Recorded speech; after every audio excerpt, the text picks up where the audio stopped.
कोल्हापूरमध्ये 73 वर्षीय वृद्ध महिलेचा कोरोनानं मृत्यू झालाय। कोरोनाबाधित महिलेला मधुमेह आणि किडनी सारखे विकार होते। कोल्हापूरमध्ये कोरोना रुग्ण संख्या आता 12 वर पोहोचली आहे।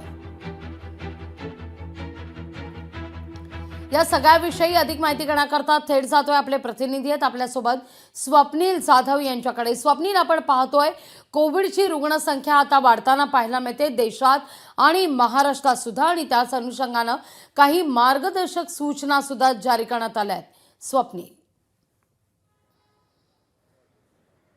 नक्कीच चिंता वाढवणारी बातमी महाराष्ट्र आणि भारतासाठी आहे, कारण कोविडची संख्या ही भारतात महाराष्ट्रामध्ये अधिक झपाट्याने वाढताना पाहायला मिळते। आज दिवसभरामध्ये मुंबईमध्ये 500चा आकडा हा कोविड रुग्णसंख्यांचा पार होण्याची शक्यता आहे। सध्या 450 पेक्षा जास्त रुग्ण हे मुंबईत आहेत, त्यामुळे राज्य सरकार यावरती बारकाईने लक्ष ठेवून आहे। तसेच नागरिकांना काही मार्गदर्शक सूचनांचं पालन करण्यास सुद्धा सांगत आहेत, ज्याप्रमाणे मास्क वापरणं, सामाजिक अंतर ठेवणं आणि स्वच्छता राखणं, अशा प्रकारे हे आवाहन हे राज्य सरकार आरोग्य विभागाकडून करण्यात आलं असलं तरी एकूणच ज्या भागामध्ये म्हणजे ज्या देशांमध्ये कोरोना रुग्णांची संख्या वाढते त्या देशामध्ये ट्रॅव्हल करणं टाळावं असं सुद्धा आव्हान हे खरं तर केंद्र सरकार राज्य सरकारकडून करण्यात येतंय। मात्र सर्वाधिक पर्यटक असतील, प्रवासी असतील हे मुंबई, महाराष्ट्रामध्ये आणि दिल्लीमध्ये परदेशातून येतात, त्यामुळे मुंबई आणि महाराष्ट्रासारख्या या राज्यामध्ये कोरोनाची संख्या ही जी आहे ती झपाट्याने वाढते। त्यामुळे नक्कीच सगळ्यांनी काळजी घ्यावी आणि सामाजिक अंतर राखावं असं आव्हान हे राज्य सरकारकडून करण्यात येतंय।